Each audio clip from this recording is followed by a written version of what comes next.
Oh boy, it's me, Kenny Polcari, your host of the party, and today is Monday, August 29th, 2022, and what a storm it was on Friday, and this morning, on my way to work, it was pouring cats and dogs, and so it feels like there's another storm brewing. And so what is it? What do we have? And what ultimately happened? All the things you need to know, and why anyone's surprised is really surprising to me. JJ finally strapped them on and told us what we all knew. Actually, what we've been telling him. The algos go into panic mode. Buyers retreat and stocks plunged on Friday. And it is the final week of the summer, so we can expect more exaggerated moves all week. Oil's up. Treasury yields are up, gold is down. And what are we having for dinner tonight? Well, we're going to have the penne with fresh garden summer vegetables. Simple to make, easy to eat, and always a fan favorite. So stocks plunged in a risk-off trade after JJ vowed to kill inflation by raising rates, paying no attention to the coming economic pain that is sure to result, while Joey told us that he's pleased with the latest inflation statistic, once again suggesting how completely out of touch the White House is to what is really going on.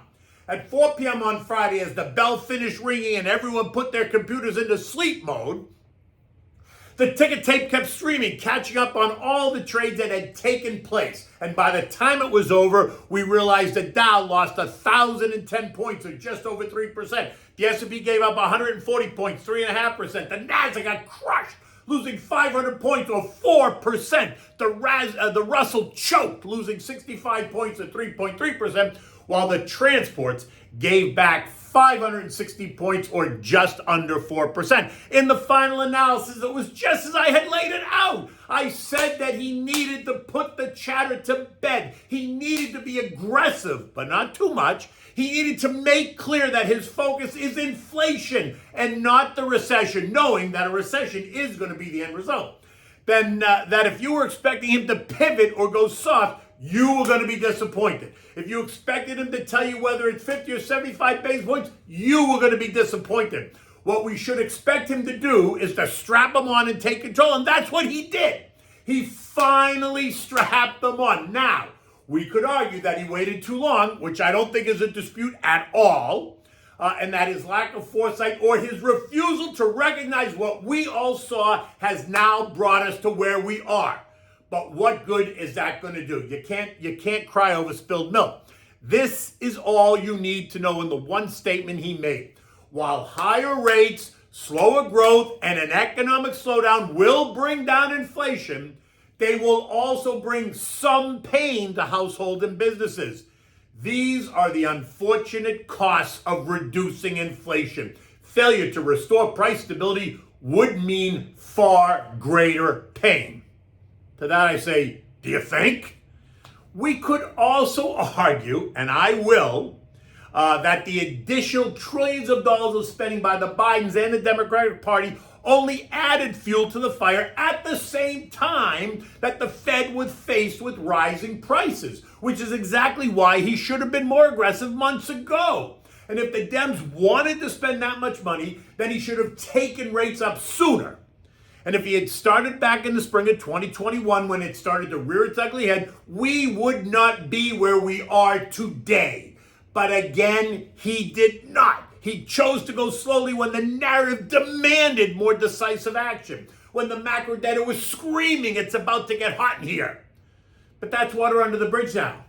Like they say in baseball, there's no crying in baseball, right? So stop the whining now and just deal what we have to do. Now look, what I find funny is about this whole thing is that JJ knew all along. You could see it, his expressions, and what you heard in his words on Friday. There is no way he believed what he'd been saying for the past 10 months at all. I mean, he is the central banker to the world. Did he really believe that it was transitory? Did he really believe that inflation is peaked? Does he really think that we don't get it? And when I say he, I mean all of them.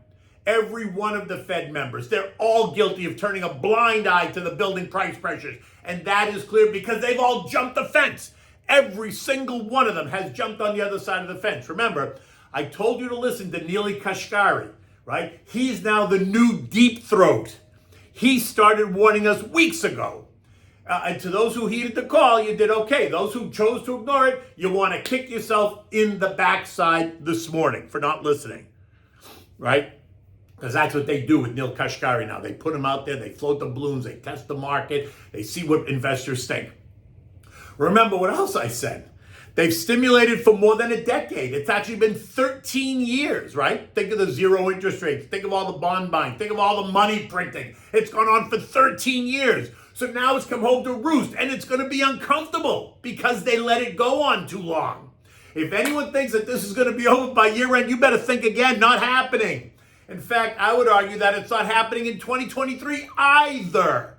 Because according to the talking heads, we haven't even started the recession yet. Many of them don't think it's going to happen until this time next year, which only means brace yourself because it's going to get even uglier if that's true, right? I mean, the fact that they don't think we're either close to or in a recession now is beyond me, but let them think what they think. Now, to be fair, it is the end of August. People are away on vacation. Moves tend to be exaggerated. We discussed this at the beginning of the month. I told you this. And we have one more week of people on vacation, right, this week. So we could potentially see more chaos in prices ahead, right? Confusion and chaos this week as the market reacts. The S&P closed at 4,057, breaching its 100-day moving average trend line at 4,073, and now headed towards the 50-day trend line at 3,996. A level I expect that we're going to test this morning, right? Because futures are pointing lower. We'll get to that in a minute. We need to see it hold that level if we want to see the tension cool. If it fails to hold, then we should expect that we're going to test the June lows or get pretty damn close to testing the June lows of 36.25-ish. I guess much of that's going to depend upon how this narrative gets digested, right? What investors really think about how the Fed and, by the way, how the other central bankers around the world are handling this situation. Rumors are already out that the ECB, which has been dragging its feet, are now talking about a 75 basis point hike at their next meeting. Remember, she's been moving in very, very small, tiny increments, 25 basis points. And that would be a real wake-up call if she starts to move dramatically like that. Christine Lagarde has been slow to move. Rates in Europe remain at zero, which is better than being negative, which is where they were only 2 months ago. She's way behind the eight ball, and she'll be forced to hike higher and faster than she let on. And that will surely unsettle European markets as well. Expect to hear Chrissy Lagarde singing more at her next meeting, the same way Jay Powell just sang it last Friday. On Friday, we also got the Fed's preferred economic inflation gauge, the PCE deflator. And what did that show? It showed a 1-month decline, mimicking what we saw from the CPI last month. The PCE deflator came in at minus 0.1% month over month versus the expected flat, 0%. And it came in at 6.3% year over year versus the expected 6.4%. But this did not make any difference in the message that JJ delivered, nor did it make any difference to how the algos reacted. Every sector got slammed. Tech down 4.3%, consumer discretionary down 3.8%, industrials down 3.5%, communications down 3.2%, basic materials down 3%, financials down 3%. Healthcare down 2.7%, staples down 2.5%, real estate down 2.5%, energy down 1.5%, utilities down 1.5%. The value trade, SPYV, down 2.8%, while the growth trade, SPYG, lost 4%. Semiconductors down 5%. Coal and natural gas rose 1%. The contra trades benefit from the chaos, right? Just as you would expect. PSQ, DOG, and SH all rose by 3%, and the VIXY, VIXY, which is the fear index, soared by 10%, while the SPXS, the triple levered short, rose 10% as well. Metals and miners lost 2.6%, cybersecurity lost 3%, and artificial intelligence sector gave back 4%. There's no eco data today to speak of, but there's plenty to digest as the week goes on. But remember, it's also the final week of the summer, right? Labor Day weekend is just lies ahead. So again, any moves in the market will likely be exaggerated in the direction they are going. Karish? Wednesday brings up the ADP employment report. And the expectation is for us to have created 300,000 new jobs. And Friday brings us the NFP report. non-farm payrolls, and that too is expected to show that we created 300,000 new jobs. Manufacturing payrolls are expected to decrease by 10,000. Unemployment is expected to remain stable at 3.5%. Average hourly earnings up 0.4% month over month and up 5.2% year over year. We're also going to get factory orders and durable goods at plus 2.2% and 0 respectively. Remember, it is the start of a long weekend. This week begins a long weekend, right? Much of the trading is going to be on autopilot, controlled by algos as the humans make their way to the beach or the mountains. Treasury yields rose again, but don't worry, they're still inverted. Oil's trading at $94 a barrel this morning, up 90 cents, kissing the trend line. Potential OPEC plus supply cuts along with ongoing conflict in Libya being cited as the reason for the recent strength.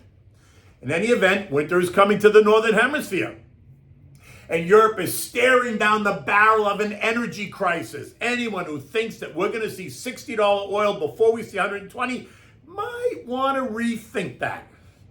Because I think we're going to 120 and I think we're going to get there pretty fast. Look, gold took JJ's comments in stride, right? It's now down 16 points this morning at 1733, suggesting that the idea of a Fed pivot was very premature. If rates keep rising and then remain elevated for an extended period, as JJ told us it would, then gold should remain under a bit of pressure. But I think 1700 is the floor, for sure. I think that's going to find plenty of support. But once the markets digest the fact that rising rates are going to cause this marked slowdown and a recession, gold is going to start to shine again.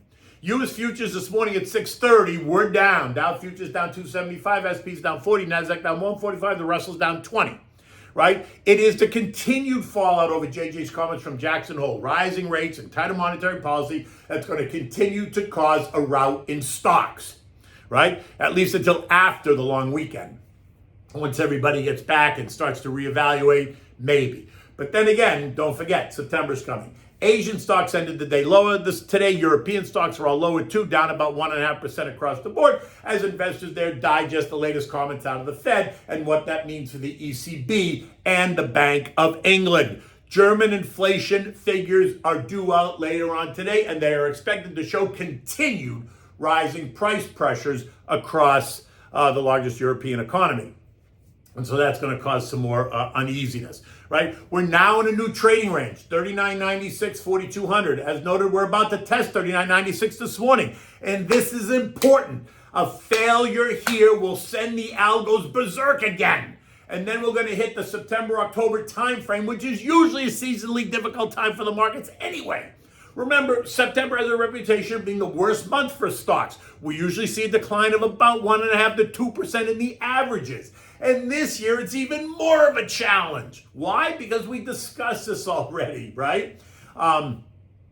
We have a market that's already under pressure, right? Has broken down technically.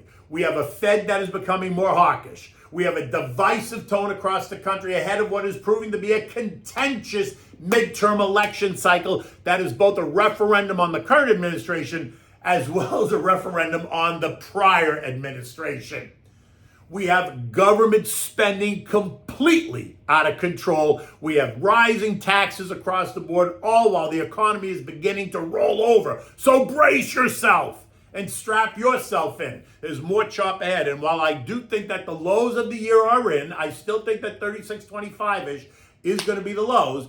I expect that it's going to be very volatile between now and then. But in that volatility is longer-term opportunity. This is not the time to panic. It's a time to remain focused.